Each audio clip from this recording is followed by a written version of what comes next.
പുതിയൊരു വീഡിയോയിലേക്ക് എല്ലാവർക്കും സ്വാഗതം. അപ്പോൾ നമ്മുടെ ഇന്നത്തെ ഈ വീഡിയോ എന്ന് പറയുന്നത് ചെറിയ പെരുന്നാൾ വിശേഷങ്ങളാണ് കേട്ടോ കാണിക്കുന്നത്. അപ്പോൾ വീഡിയോ എല്ലാവരും സ്കിപ്പാക്കാതെ മുഴുവനായി തന്നെ കാണാനായിട്ട് ശ്രദ്ധിക്കുക. നിങ്ങളുടെ ഒരു സപ്പോർട്ട് ഉണ്ടെങ്കിൽ മാത്രമേ നമുക്ക് ചാനൽ മുന്നോട്ട് കൊണ്ടുപോകാനായിട്ട് പറ്റുകയുള്ളൂ. അപ്പോൾ നമ്മൾ ആദ്യം തന്നെ മൈലാഞ്ചിയിൽ തന്നെ അങ്ങ് സ്റ്റാർട്ട് ചെയ്തിട്ടുണ്ട് കേട്ടോ. അപ്പോൾ പെരുന്നാളായ പിന്നെ മൈലാഞ്ചി മസ്റ്റ് ആണല്ലോ. പ്രത്യേകിച്ച് മോൾക്ക് ഭയങ്കര ഇഷ്ടമാണ് കേട്ടോ മൈലാഞ്ചി ഇട്ട് കൊടുക്കുന്നത്. അങ്ങനെ രാത്രി ഒരു 12 മണി ആ ഒരു സമയമൊക്കെ ആയപ്പോഴാണ് കേട്ടോ മൈലാഞ്ചി ഒക്കെ ഇട്ട് കൊടുത്തിട്ടുണ്ടായിരുന്നത്.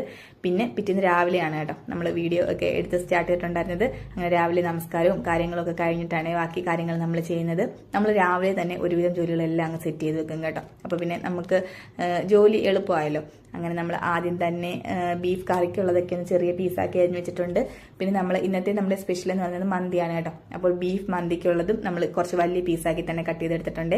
പിന്നെ അതിലേക്ക് ആവശ്യമായ ഇഞ്ചി, വെളുത്തുള്ളി, പച്ചമുളക്, സവാള അതെല്ലാം ഒന്ന് കട്ട് ചെയ്തെടുത്തിട്ട് അതാദ്യം തന്നെ നമ്മളൊന്ന് വഴറ്റിയെടുക്കുന്നുണ്ട്. ഇതിപ്പോൾ നമ്മൾ കുക്കറിലാണ് കേട്ടോ കറിയൊന്ന് വെച്ചെടുക്കുന്നത്.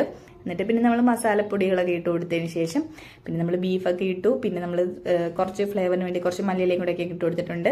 അങ്ങനെ നമ്മൾ ബീഫ് കറി സെറ്റാക്കാൻ വേണ്ടി വെച്ചിട്ടുണ്ട്. പിന്നെ ഇപ്പുറത്തടുപ്പിലായിട്ട് നമ്മൾ അപ്പവും കൂടി ചുട്ടെടുക്കുന്നുണ്ട്. അപ്പോൾ ഇന്ന് നമുക്ക് രാവിലെ കഴിക്കാനായിട്ടുള്ളത് അപ്പവും കൂടെ ബീഫ് കറിയാണ് കേട്ടോ. അങ്ങനെ നമ്മൾ അപ്പമൊക്കെ ഒന്ന് ചുട്ട് റെഡിയാക്കി എടുക്കുന്നുണ്ട്. പിന്നെ ഇതിൻ്റെ കൂടെ തന്നെ നമ്മൾ മന്തിക്കുള്ള കാര്യങ്ങളും കൂടി അങ്ങ് ചെയ്തെടുക്കുകയാണ്. അങ്ങനെ ഞാൻ ബീഫെല്ലാം ഒന്ന് കട്ട് ചെയ്തതിന് ശേഷം അതിലേക്ക് പൊടി ഐറ്റംസ് ഒക്കെ ഇട്ട് കൊടുത്തു. പിന്നെ ഒരു പീസ് മാഗി ക്യൂബൊക്കെ ഇട്ട് കൊടുത്തിട്ടുണ്ടായിരുന്നു. പിന്നെ നമ്മൾ ഇഞ്ചി, വെളുത്തുള്ളി ചതച്ചത് അതെല്ലാം ഇട്ടിട്ട് ഞാൻ അതും അങ്ങ് വേവിക്കാനായിട്ട് വെച്ചിട്ടുണ്ടായിരുന്നു കേട്ടോ. പിന്നെ അതിൻ്റെ കൂടെ തന്നെ അതൊക്കെ ഒന്ന് വെന്ത് വന്നു കഴിഞ്ഞപ്പോൾ ഞാൻ അരി കുതിർക്കാനായിട്ട് വെച്ചിട്ടുണ്ടായിരുന്നു. അങ്ങനെ അരിയൊക്കെ ഒന്ന് കുതിർന്ന് വന്നപ്പോഴത്തേക്കും നമ്മൾ റൈസും കൂടി അങ്ങ് സെറ്റാക്കി എടുക്കുകയാണേ. നമ്മളിതിപ്പം അരമണിക്കൂറോളം ഒന്ന് കുതിർക്കാനായിട്ട് വെച്ചിട്ടുണ്ടായിരുന്നു കേട്ടോ.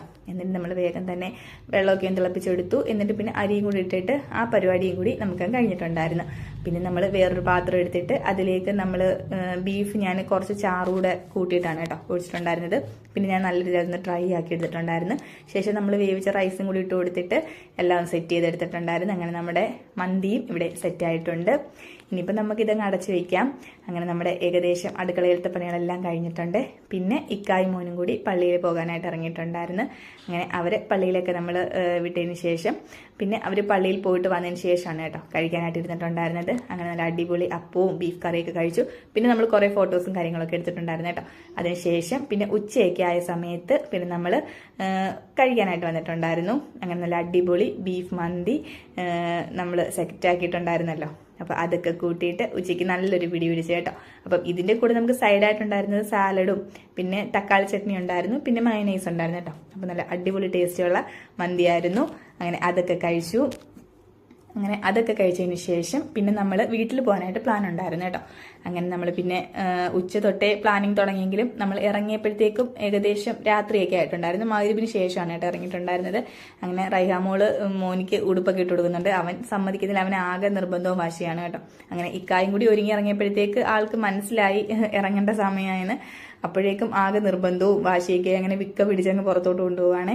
അങ്ങനെ നമുക്കിപ്പോൾ ഏകദേശം നമ്മുടെ കൊല്ലം അഞ്ചാലമൂടാണ് കേട്ടോ എൻ്റെ സ്ഥലം വരുന്നത്. അപ്പോൾ ഇവിടുന്ന് നമുക്ക് കുന്നിക്കോട്, അതായത് കുന്നിക്കോട് എന്ന് പറയുമ്പോൾ നമുക്ക് പത്തനാപുരം ആ ഒരു റൂട്ടുണ്ടല്ലോ, ആ ഒരു ഭാഗത്താണ് കേട്ടോ. ഏകദേശം ഒരു 30 കിലോമീറ്ററോളം ഉണ്ട് നമുക്ക് പോകാനായിട്ട്. അപ്പോൾ അത്യാവശ്യം ലോങ് ആണ്. അതുകൊണ്ട് നമ്മൾ ഇറങ്ങി ഈ ഒരു സമയത്താണെങ്കിൽ നമ്മൾ എത്തിയപ്പോഴത്തേക്ക് ഏകദേശം 9:30 ആ ഒരു സമയമായിട്ടുണ്ടായിരുന്നു കേട്ടോ. ട്രാഫിക് ജാമും കാര്യങ്ങളൊക്കെ കഴിഞ്ഞ് നമ്മളങ്ങ് ചെന്നപ്പോഴത്തേക്ക് അങ്ങനെ നമ്മൾ റിച്ചൂട്ടൻ വീഡിയോയ്ക്ക് വേണ്ടിയിട്ട് പോസ് ചെയ്യുന്നതാണ് കേട്ടോ കാണുന്നത്. അങ്ങനെ നമ്മൾ പോയിക്കൊണ്ടിരിക്കുകയാണ്. പിന്നെ നമ്മൾ ഇടയ്ക്ക് ചെങ്ങമനാട് എത്തിയപ്പോഴത്തേക്ക് ഒരു ബേക്കറിയിൽ കയറിയിട്ട് ഇക്ക മാത്രമേ പോയിട്ടുണ്ടായിരുന്നു കേട്ടോ. അപ്പോൾ റിച്ചൂട്ടൻ എൻ്റെ കയ്യിൽ നിന്ന് ഉറങ്ങുന്നതുകൊണ്ട് ഞാൻ പോയിട്ടുണ്ടായിരുന്നില്ല. അങ്ങനെ കുറച്ച് സ്നാക്സ് ഒക്കെ വാങ്ങിയിട്ട് നമ്മൾ നേരെ വീട്ടിലേക്ക് പോയി. ഇത് എൻ്റെ ബ്രദറാണ് കേട്ടോ. അപ്പം ഇക്കയുടെ കയ്യിലിരുന്ന സമയത്ത് ആൾ ചെറുതായിട്ടൊന്ന് ആറ്റിറ്റ്യൂഡൊക്കെ ഇട്ടിരിക്കുകയാണ്. കുറച്ച് കഴിയുമ്പോഴത്തേക്കും സെറ്റ് ആയിക്കോളും. അങ്ങനെ പിന്നെ കുട്ടീസൊക്കെ തകൃതിയിൽ കളിയും നടക്കുന്നുണ്ട്. അപ്പോൾ ഇന്നത്തെ ഈ ഒരു വീഡിയോ ഇത്രയേ ഉള്ളൂ. ഈ ഒരു വീഡിയോ ഇഷ്ടമായെങ്കിൽ എല്ലാവരും മാക്സിമം സപ്പോർട്ട് ചെയ്യുക, കൂടെ സബ്സ്ക്രൈബും. അപ്പോൾ ഓക്കേ.